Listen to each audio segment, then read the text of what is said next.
शेख साहब, how is life? शुक्र अल्हम्दुलिल्लाह, गुजर रही है बहुत अच्छी। पहले भी बहुत अच्छी थी, करम है अल्लाह। क्योंकि अभी हम इंट्रो में भी यही बोल रहे थे कि इंसान जो है ना वो कभी किसी हाल में खुश नहीं रहता। वो जो एक शुक्र अल्हम्दुलिल्लाह वाला एक एलिमेंट है ना, वो हम मुझे कई दफ़ा ऐसे लगता है कि हम सिर्फ बोलते हैं, we don't mean it from inside. Is it true?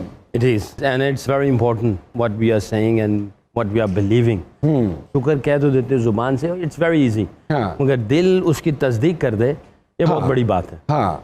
और मैं तो अक्सर ये सुनता हूँ कि सब्र और शुक्र ये दो हालात हैं जिसमें इंसान हर वक्त रहता है, तीसरी कोई हालत नहीं है। तो इन दोनों हालतों को सीखना, समझना और अपनी ज़िंदगी के ऊपर इम्प्लीमेंट करना बहुत बड़ी बात है, बहुत इम्पोर्टेंट। अच्छा, पाकिस्तान में रहना है तो सब्र शुक्र ये तो लाजमी करना है, इसके बगैर फिर आप रह नहीं सकते, बीमार हो जाएंगे। आप कहीं पे भी रहें आपको सब्र नहीं, शुक्र लेकिन करना पाकिस्तान में ज़्यादा सर हमने सब्र भी करना है और शुक्र भी इसी में करना है। बात बहुत गहरी कर दी। इनसे पूछा किसने खुशियां क्या होती है, कह रहे पता नहीं, एक तो मैं पाकिस्तान में पैदा हुआ और दूसरा मैं शादीशुदा हूँ। सब्र शुक्र बड़ा जरूरी है। शादी अगर हो जाए तो ज्यादा करना पड़ता है, पहले शुक्र करना पड़ता है, फिर सब्र करना पड़ता है।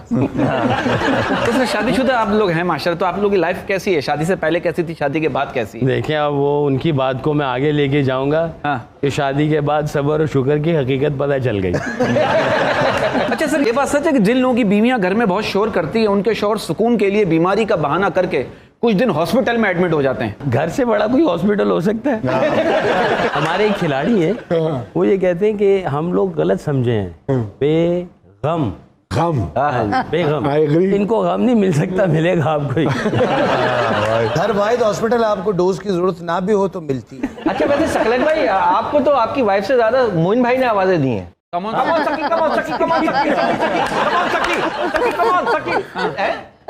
उन्होंने तो आप इरिटेट नहीं होते थे बहुत? उन्होंने जो आवाजें दी, कोरों को छोरा आवाज अंदर आ। शेख साहब, जिंदगी अजीबोगरीब से नशेबो फराज से गुजरती जाती है, क्या कहेंगे आप इस हवाले से? अब जो एक ट्रांसफॉर्मेशन आप में भी आई है जी, you went through a bad patch in life, हाँ, थोड़ा पाक सा से तंदुरुस्ती दे, people really want to know. अभी रिसेंटली मैं बीमार हो गया था, उस बीमारी से गुजरा तो हूँ और अल्लाह का शुक्र है कि मैं काफ़ी बेहतर भी हूँ और प्रोसेस चल भी रहा है, और उसमें बड़ी चीज़ें सीखी हैं। मतलब जब हम बात करते हैं कि ये वही वाली बातें हैं कि जी ये अल्लाह की नेमत है, ये खाना जो है वो मैंने खुद एक्सपीरियंस किया है इस दफ़ा, क्योंकि रमज़ान आ गए, बीमार था, डॉक्टर्स ने कहा कि मुझे कि आप रोज़ा नहीं रख सकते। तो मैं टेबल पे बैठता था जब, तो मैं कोई चीज़ खा नहीं सकता था उस टेबल पे से।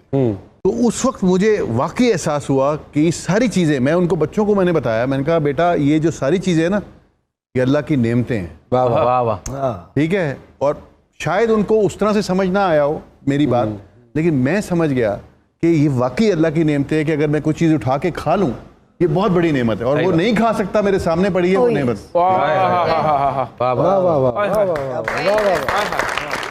खूबसूरत बातों का सिलसिला इस तरह ही रहेगा। एक छोटी सी ब्रेक लेनी ज़रूरी है, फिर हम इनकी बातों से मुस्तफ़ीद भी होंगे और उसको एंजॉय। एक मरतबा फिर से कहते हैं खुशामदीद आप सबको जी सरकार में। शेख साहब, मुतमईन हैं मौजूदा हालात से जो शोबिस के हैं इस वक्त?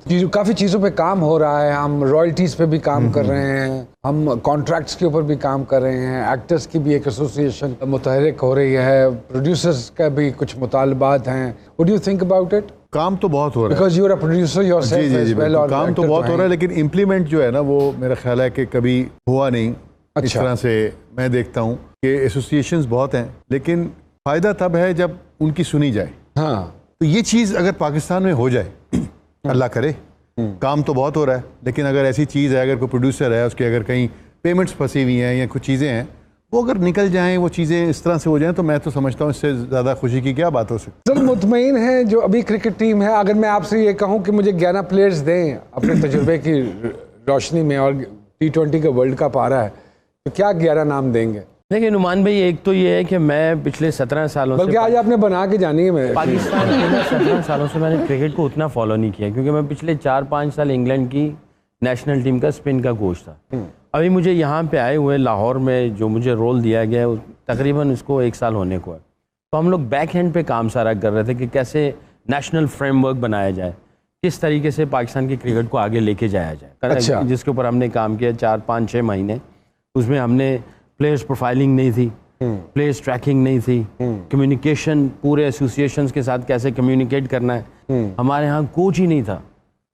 यानी जितने भी कोचेज आपको नजर आ रहे थे, प्लेयर को तो कैसे एक डेवलप नया करना है, इंफ्रास्ट्रक्चर ले बिल्कुल, डाउन हुआ। बिल्कुल। अच्छा, प्लेयर डेवलपमेंट और कोच डेवलपमेंट एक दो बहुत बड़े शोबे जो हैं उनको साथ में और लेके क्या चला जा एक्सपेक्ट रहा कर है। रहे हैं कि कितने अरसे बाद इसकी आउटपुट निकल आएगी? देखिए, ये तो पीसीबी ने अभी इनिशिएटिव लिया जो कि बहुत ही सॉलिड है, but it will take time यार। एक साल के अंदर आप सब कुछ नहीं कर सकते, नहीं कर सकते। इसको टाइम लगता है, सब ने मिल के काम करना है। हमारा प्रॉब्लम ये है कि हम मिल के काम नहीं कर सकते। किसी भी डिपार्टमेंट में हो। लेकिन स्टिल सकलैन साहब, आई वुड लव कि T20 की जो टीम आपके जहन में आती है बिफोर, बुरी नहीं है ये टीम, मैं आपको ये बता दूं, हमारी टीम बुरी नहीं है। पूरी दुनिया के जितने भी एक्सपर्ट हैं वो ये कहते हैं किसी को भी ये पकड़ लेंगे, ये बुरी नहीं है टीम। लेकिन मिडिल मगर ऑर्डर कब पकड़ेंगे सर? वो टाइम नहीं बताते ना, वो ये नहीं बताते कब पकड़ेंगे, पकड़ लेंगे। लेकिन अभी तो 6-7 नंबर तक बैटिंग है आपकी। नहीं 4 नंबर तक। नहीं वो चल नहीं रहे, अलग बात अभी है। जी वेस्ट इंडीज ने ऑस्ट्रेलिया को मारा है, हाँ। पाकिस्तान ने उनको कूट दिया। जी और फिर बारिश ने 2 मैचों बाकी बारिश ने 2 मैचों को नहीं, वो बारिश से नहीं, उन्होंने हमें मार देना। पकड़ लेते वो भी। हमेशा अच्छी सोच लेकिन से देखो। सकलैन साहब, 3 प्लेयर्स की बुनियाद पे या बेसिस पे तो नहीं ना खेल सकते हम। देखें, बहुत सारी चीजें अच्छी हो रही हैं, टाइम लगेगा इसमें। टाइम लगेगा। हाँ, एक ऑप्टिमिस्टिक रहना चाहिए, इंशाल्लाह होंगे। नहीं वो हम हमेशा से ही ऑप्टिमिस्टिक हैं। हमें तो तब्दीली आई नहीं इस हवाले से। सर, मेरा सकलैन सर के लिए सवाल है कि सर NHPC के कोच हैं, तो lot of people wants to know कि आपको लगता है कि इस प्लेटफॉर्म से ऐसे खिलाड़ी पैदा होंगे जो नेक्स्ट वर्ल्ड कप की टीम का जो है वो बैकबोन बन सके? डेफिनेटली जी, ये नेशनल हाई परफॉर्मेंस सेंटर को जो टास्क दिया गया है वो यही है कि हमने इंटरनेशनल प्लेयर डेवलप करने, और वो ऐसे प्लेयर हों जो कि कांस्टेंट बेसिस के ऊपर वर्ल्ड को डोमिनेट करने की कोशिश करें। ये हमारा विजन है, और इंशाल्लाह जाहिर है इसको टाइम लगेगा। इस बात में कितनी हद तक सदाकत है कि ये बॉलर्स की सरजमीन है, बैट्समैन कम निकलते हैं, ये बात ठीक है? बड़े बड़े नाम हैं बैट्समैनों के भी, जहीर भाई, जावेद मियादाद। नहीं, अगर हम इसका मुआवजा करें हिंदुस्तान से तो फिर हमारे बैट्समैनों को उनके साथ जोड़ा जाए तो हमारे बैट्समैनों ने भी बहुत डोमिनेट किया है। पाकिस्तान एक ऐसी ज़मीन है, ज़रख़े ज़मीन। देखें नुमान भाई, मैं न्यूजीलैंड का कोच रहा, ऑस्ट्रेलिया का कोच रहा, वेस्ट इंडीज़, बांग्लादेश, इंग्लैंड का 4 साल तक कोच रहा, साउथ अफ्रीका में थोड़ी सी कोचिंग की, श्रीलंका भी गया, तकरीबन पूरी दुनिया में कोचिंग करके आ गया। अब पाकिस्तान में हर किसी ने ये कहा है कि सबसे ज़्यादा टैलेंट और पोटेंशियल जो है वो पाकिस्तान की एक ऐसी ज़मीन है यहाँ पे। हमारा सिस्टम सही हो जाए और हम एक ऐसा सिस्टम बना दें, ईमानदारी से काम करें। देखिए, हमारे NHPC में हमने कुछ वैल्यूज़ रखी हैं और उस वैल्यूज़ को हम पूरे पाकिस्तान में स्प्रेड करना जरा चाहते हैं। ये भी एक्सप्लेन कीजिएगा, ये NHPC क्या है? National high performance centre. अच्छा, ये National पीसीबी ने अभी High ये बनाया कि हम लोग जो है ना पूरे पाकिस्तान की क्रिकेट को जो है हम लीड कर रहे होते हैं। जैसे पूरे पाकिस्तान में जितने भी कोचेज रखे गए हैं उन कोचेज को देखते हैं कि वो कैसे प्लेयर को डेवलप करेंगे, तो वहाँ पे कोच कैसे डेवलप हो रहे हैं और प्लेयर्स कैसे डेवलप हो रहे हैं, वो सारी फिलॉसफी किस तरह चलेगी उसको हम मॉनिटर